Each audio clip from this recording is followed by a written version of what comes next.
আজকের রেসিপি বেসমের ধোকা। নমস্কার বন্ধুরা, পিকুর রান্নাঘরে সবাইকে স্বাগত। বেসমের ধোকা নিরামিষ দিনে করবার জন্য এটা কিন্তু আমার দিদিমার হাতের তৈরি রান্না একটি। আমি সেদিনকে মাকে ফোন করেছিলাম তা নিরামিষ দিনে খাবারের জন্য। মা বলল এই রান্নাটি করতে। ছোটোবেলায় খেয়েছি, তা সেটা আমি অতটা করতে পারবো কিনা দিদার মতো জানি না, তবে আমার পরিবারের লোকেরা সবাই কিন্তু খেয়ে খুব প্রশংসা করেছে। ভীষণ খেতে ভালো হয় বন্ধুরা, তোমাদের কাছে তাই নিয়ে চলে এলাম। চলো করে দেখানো যাক। বেসমের ধোকা করবার জন্য এখানে মাঝারি সাইজের একটি 1 বাটি নিয়ে নিয়েছি বেসম। আর বেসমটাই যেহেতু মেন, ওই জন্য একটু পরিমাণে কিন্তু বেশি লাগবে। আমি এখানে প্রায় 150 থেকে 200 গ্রামের মতো কাছাকাছি বেসমটা আছে। নিয়ে নিলাম একটা বোলের মধ্যে। আর 1 চামচে মানে 4 চামচে 1 চামচে আটা নিলাম। এর সাথে দিয়ে দিলাম নুন, হলুদের গুঁড়ো 1.5 চামচ মতো, আর দিয়ে দিচ্ছি এখানে লঙ্কার গুঁড়ো 1 চামচ। দেখে নাও বন্ধুরা কী কী দিচ্ছি, সবটা কিন্তু একটু দেখুন, নাহলে বুঝতে পারবে না। আর 1/4 চামচ আমি চিনি দিলাম, হিং দিলাম 1/4 চামচ দিয়ে এবার বেশ ভালো করে আমি প্রথমে মশলাগুলোর সঙ্গে বেসনটাকে মিশিয়ে একটু একটু করে জল দিয়ে দিচ্ছি। একসাথে কিন্তু অবশ্যই বলে রাখি বন্ধুরা, জল দেবে না বেশি, কিন্তু পাতলাও হবে না ঘনত্বটা, আবার বেশি মোটাও হবে না। কীরকম হবে তোমাদেরকে আমি পুরোটা দেখাচ্ছি। সম্পূর্ণ ভিডিওটা দেখো বন্ধুরা, তবে বুঝতে পারবে। কেউ প্লিজ স্কিপ করে যেও না। এবার দেখো আমি দেখিয়ে দিচ্ছি ঘনত্বটা কেমন হবে। দেখো বেশি পাতলাও নয়, আবার বেশি মোটাও নয়। আর খুব ভালো করে কিন্তু বন্ধুরা একটু ফেটিয়ে নেবে। খুব কম তেল মশলায় কিন্তু এই রান্নাটা হয়ে যায়। বাচ্চা থেকে বয়স্ক মানুষ বেশ হাত চেটে পুটে খাবে। বাচ্চারা তো অনেক সময় মাছ মাংস না হলে ভাত খেতে চায় না, সেক্ষেত্রে এইরকম যদি করে দাও তারা কিন্তু ভালোবেসে খেয়ে নেবে। আমি একটা তাওয়া নিয়ে তাওয়ার গায়েতে আমি একটু সর্ষের তেল নিয়ে বেশ ভালো করে কিন্তু মাখিয়ে নিলাম। এবারে আমি আস্তে আস্তে করে বেসনটাকে কিন্তু ঢেলে দিচ্ছি ব্যাটারটা। এই সময় গ্যাসের ফ্লেমটা একদম কিন্তু আস্তে করে রেখে দেবে। দিয়ে আমি এই 2 মিনিটের মতো চাপা দিয়ে রাখছি। 2 মিনিট বাদে আবার ফিরে এলাম, ফিরে এসে চাপাটা খুলে নিচ্ছি। দেখো 1 পিঠটা কিন্তু আমার হয়ে গেছে। আমি সহজে কিরম উল্টে নেবো দেখো। আর 1 পিঠ আমি আবারও দিয়ে দিলাম দেখো, এবং বেশ লাল লাল হয়ে গেছে। দেখছো বন্ধুরা, বেশি তেলেও কিন্তু ভাজতে হলো না, অথচ কিন্তু কুকড হয়ে গেল কি সুন্দর। আবারও আমি 2 মিনিটের জন্য চাপা দিয়ে রাখলাম। চাপাটা আবার আমি খুলে নিলাম 2 মিনিট বাদে ফিরে এসে। বেশিক্ষণ কিন্তু রাখবে না, তাতে একটু পুড়ে যাওয়ার সম্ভাবনা থেকে যেতে পারে। এবার আমি একটা বড় থালার মধ্যে নিয়ে নিয়েছি। এবার আমি একটু ধোকার আকার করে কেটে নিচ্ছি। যে যেরকম পারবে তোমরা সেরকম মতো কেটো। এইবারে আমি একটু বরফির আকার করে আস্তে আস্তে কেটে তোমাদেরকে দেখাচ্ছি। দেখো আমার কিন্তু কাটা হয়ে গেছে, এই যে এইগুলো। এবারে আমি একটা মিক্সির জায়গা নিয়ে নিলাম, তার মধ্যে নিয়ে নিচ্ছি 3 ইঞ্চি পরিমাণে আদা। যেহেতু নিরামিষ হবে তাই জন্য একটু আদা, টমেটো এগুলো দিলে বেশ টেস্ট লাগে। আর একটা বড় সাইজের টমেটো দিয়ে দিলাম। আর 1 চামচ আমি দিয়ে দিলাম এই চায়ের চামচের 1 চামচে গোটা জিরে। এবার একটু জল দিয়ে মিহি পেস্ট করে নেবো। আর এদিকে দেখো বন্ধুরা, আমি আলু সিদ্ধ করে নিয়েছি। আর আলুটা কিন্তু 50%-এর মতো নিয়েছি সিদ্ধ করে, বেশি কিন্তু সেদ্ধটা করিনি। আর মশলাটাও আমার বেটে রাখা হয়ে গেছে। এবার ওই তাওয়াটাতেই আমি এবার আরও 2 টেবিল স্পুন মতো দিয়ে দিলাম সর্ষের তেল। অবশ্যই সর্ষের তেলে রান্নাটি করো। আর গোটা জিরে 1 চামচ, আর একটা তেজপাতা, একটা শুকনো লঙ্কা ফোড়ন হিসেবে দিয়ে দিলাম। ফোড়নটা যখন বেশ ফুটে হয়ে গেল আর গন্ধটা বেশ সুন্দর লাগলো, তখন এবার আলুগুলিকে ছেড়ে দিলাম। দিয়ে আমি একটু নাড়াচাড়া করে নিচ্ছি।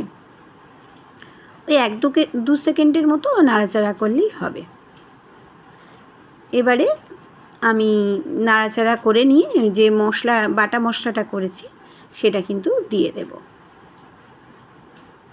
একদম নতুন ধরনের একটি রেসিপি বন্ধুরা, তোমরা অবশ্যই বাড়িতে ট্রাই করো।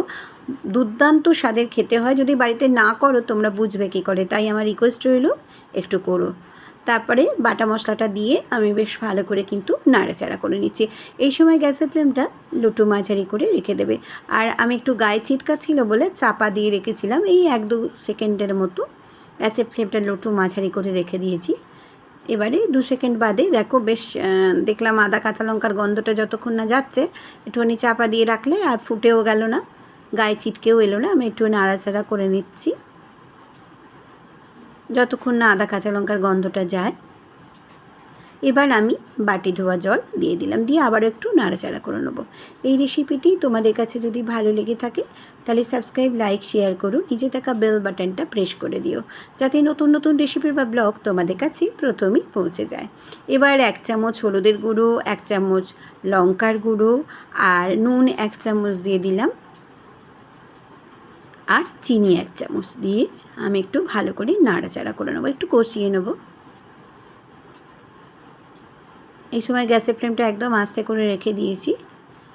নতুন বন্ধুরা স্বাগত, আমার চ্যানেলে এসে তারা সাবস্ক্রাইব করে দিলে আমিও তাদের চ্যানেলে চলে যাব। পুরনো বন্ধুদের অনেক অনেক ধন্যবাদ, ভালোবাসা, তারা এতদিন ধরে আমার সাথে থাকার জন্য। এবার দেখো আমি একটু কষিয়ে নিচ্ছি, বেশ দেখেছো তেলটা কিন্তু ছেড়ে এসেছে।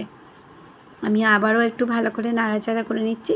একদম নির্ঝঞ্ঝাট একটা রান্না, বিশেষ কিন্তু লাগেও না কিছু, ঘরে থাকা সামান্য উপকরণ দিয়ে কিন্তু তৈরি করা হয়ে যায়। আর মনে হয় না যে ঘরেতে যখন সবজিপাতি থাকে অনেক সময় খেতেও ইচ্ছে করে না, আবার যদি থাকে না তাতেও এটা করতে পারো। এবার একটু জল দিয়ে দিলাম, জলটা একটু বেশি পরিমাণে দেবে যাতে ওই মানে ধোকাগুলোকে দেওয়া যায়। আর ধোকাগুলো যেহেতু বেসম আছে, বেসমের জিনিস কিন্তু একটু জল টানে, সেই জন্য আমি একটু প্রথমে চাপা দিয়ে রাখবো। 50% সেদ্ধ করে নিয়েছি, তাই জন্য আরও 50% সেদ্ধর জন্য 5 মিনিট চাপা দিয়ে রাখলাম। 5 মিনিট বাদে ফিরে এলাম। ফিরে এসে আমি একদম দেখে নিচ্ছি যে আলুটা সিদ্ধ হয়ে গেছে কি না। আমার ফেসবুক, ইনস্টাগ্রামে পিকুর রান্নাঘর আছে, চাইলে সেখানেও তোমরা সদস্য হয়ে যেতে পারো। দেখো আমি চেক করে নিলাম যে সেদ্ধটা কিন্তু একদম হয়ে গেছে। এবার আমি ধোকাগুলিকে দিয়ে দিলাম। দেখতেও বেশ ভালো হয়েছিল, খেতেও কিন্তু বেশ ভালো হয়েছিল। বাচ্চা থেকে বয়স্ক মানুষ সবার খুব ভালো লাগবে। গরম গরম ভাত দিয়ে, রুটি দিয়ে, পরোটা দিয়ে, লুচি দিয়ে সবার সাথে কিন্তু এটা খেতে পারো। এবার আমি একে একে সমস্ত ধোকাগুলিকে দিয়ে দিচ্ছি, দিয়ে এই 1 মিনিটের মতো একটু ফুটিয়ে নেব হালকা করে, তাহলেই হবে।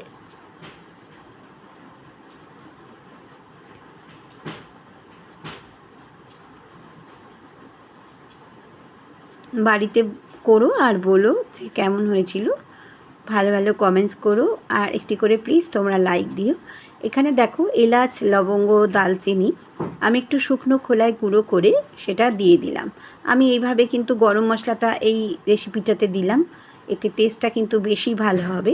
আর একটু জিরে গুঁড়ো দিয়ে দিলাম, যেমন আর কি শুকনো খোলায় ভেজে রাখা, আর ঘি 1 চামচে। ব্যাস এইটাই শেষকালে দিয়ে দিলাম। দিয়ে এবারে 1 সেকেন্ড মতো আমি একটুখানি ফুটিয়ে চাপা দিয়ে স্ট্যান্ডিং টাইম করে রেখে তোমাদের কাছে লুকসটা দেখাচ্ছি। দেখো বন্ধুরা কী সুন্দর দেখতে হয়েছে, শুধু দেখতে নয় বন্ধুরা, খেতেও কিন্তু ভীষণই লোভনীয় হয়েছিল। দেখো ভাতের সাথে, রুটি পরোটার সাথে ভালো লাগবে, তাই না বন্ধুরা? বাড়িতে কিন্তু তোমরা অবশ্যই করো। সবাই খুব ভালো থেকো, সুস্থ থেকো, সাবধানে থেকো। আবারও আমি আসবো নতুন নতুন রেসিপি বা ব্লগের সঙ্গে। এতক্ষণ আমার সঙ্গে থাকার জন্য ধন্যবাদ।